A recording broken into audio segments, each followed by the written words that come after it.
It is now in America's national interest to stop aggressive naval patrolling 12 miles off China's shores, because if you do that 20 years from now, there'll be aggressive Chinese naval patrolling 12 miles off California shores.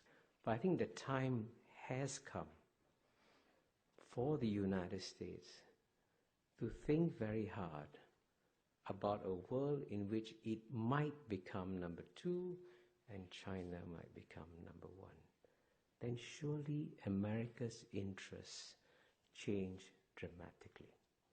And that's why if America wants to see a China emerge that plays by global multilateral rules and processes, the best way it can do so is not by giving speeches or saying eloquent words about how you should preserve the global system. The best way you do it is through your deeds.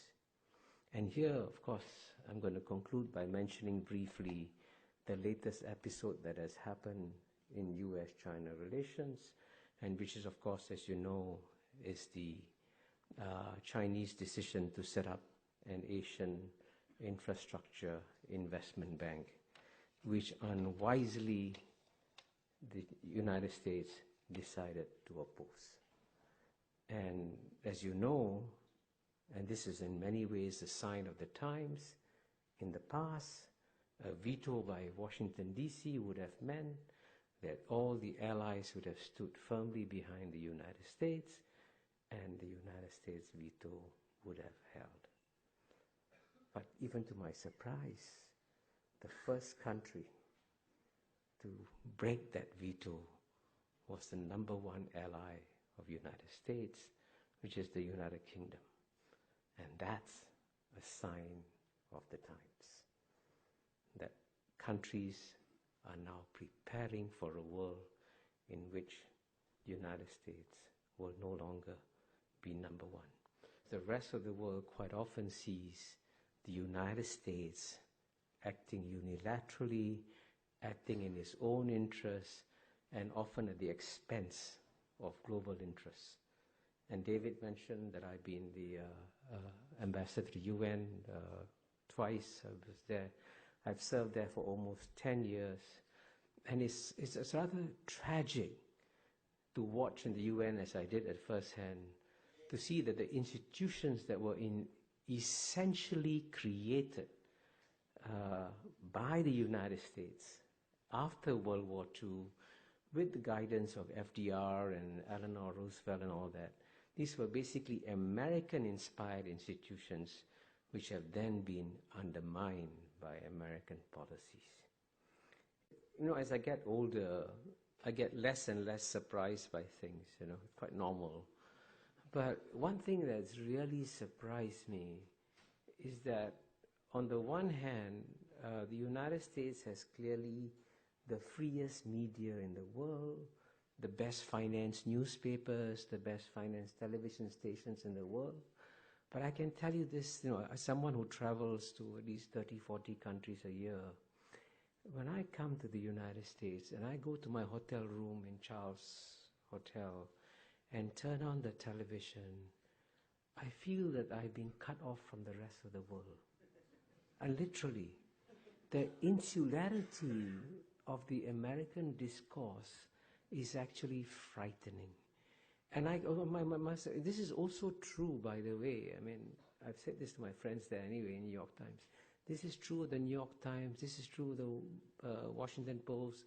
This is true of the Wall Street Journal. There is an incestuous, self-referential discourse among these newspaper journalists and so on and so forth.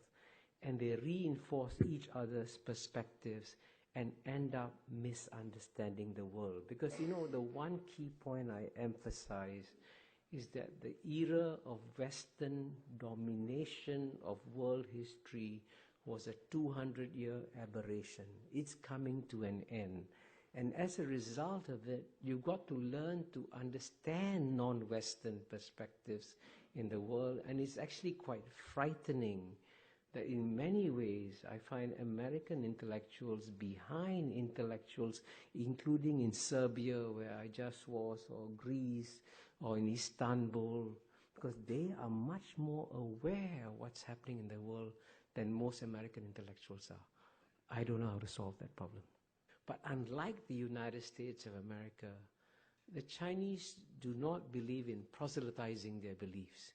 They do not believe that you have to copy or emulate them to succeed.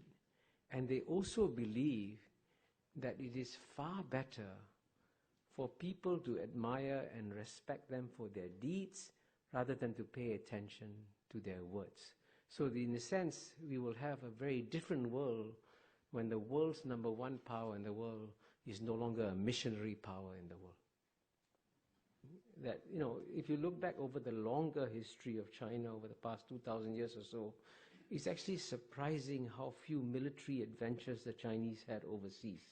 And in general, they have actually, as you know, within the Chinese Confucian ethos, the guy who's a soldier is at the bottom of the value chain.